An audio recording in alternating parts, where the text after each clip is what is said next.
Hallo en welkom by nog 'n video. Ja, ek wil vandag iets aanspreek wat dalk kontroversieel is. En wat baie mense van ons sien, maar min van ons durf oor praat.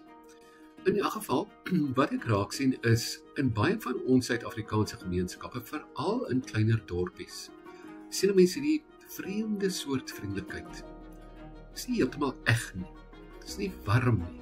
Dit is 'n soort walglike soetheid wat in die lug hang, wat net hou solank as wat jy vir iemand nuttig is. Miskien is ek oorsensitief, maar dis hoe ek daaroor voel, en net dalk is daar ander mense wat dieselfde ding opmerk. Jy sien, wanneer mense jou 'n glimlag gee, of jy glimlag vir hulle en jy kyk wat kry jy terug, is dit gewoonlik 'n glimlag wat iets terugdra. 'n Glimlag wat sê, ek hou van jou, of ek sal van jou hou, of ek sal vir jou glimlag, solank jy iets vir my kan beteken, of ten minste terwyl die hoop daar is, dat jy vir iemand iets kan beteken. Maar die dag, wanneer jy nie meer geld, of status, of voordele bring nie, dan raak dit stil. Dan raak die gesigte styf. Dan word die gesprekke kort en vaag, en skielik is jy nie meer welkom nie. En dalk is dit die rede hoekom mense in helpende beroepe en so aan onttrek uit sosiale sirkels uit. Ek het dit oor en oor gesien. Goeie mense raak onsigbaar.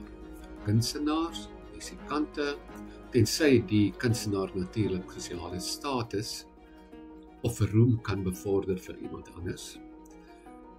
Mense wat hulle eie pad loop, wat nie probeer deel wees om van die trop te wees nie, word uitgeskuif.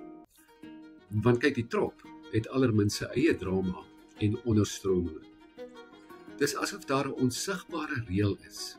Jy moet die regte geluide maak, jy moet die regte klanke maak, jy moet die regte kar ry, jy moet die regte maniere deel, en jy moet deel wees van die kulturele verkleermannetjies om te oorleef. Anders is jy uitgeskuif. En die akteurs, ai mense.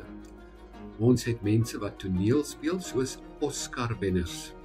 Sag, mooi, vroom, maar onder alles dit lê 'n yskoue selfsug en groot emosionele probleme.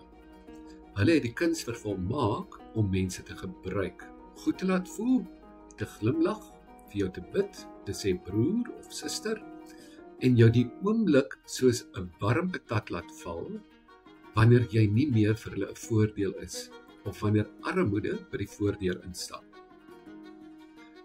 Hierdie tipe mense is ook natuurlik geneig om baie meer fisiese siektes, soos byvoorbeeld kanker, diabetes, hoë bloeddruk en allerlei ander emosionele probleme te doen. Nou ja, die ergste is, ons noem dit normaal. Ons doen asof dit deel is van hoe dinge werk. Maar dit is nie normaal.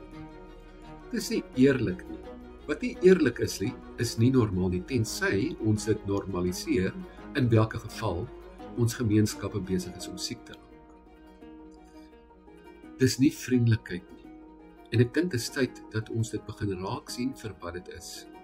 Dis nie warmte nie. Dit is maskerwerk. En iets in my sê, as ons nie hierdie maskers begin raak sien nie, verloor ons nog baie meer as net die egte menslikheid wat ons gebou is om te hê.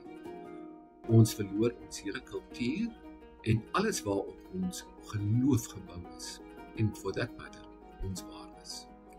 Baie dankie vir dit nou vandag, en na hierdie luister, en dan praat ons later weer in die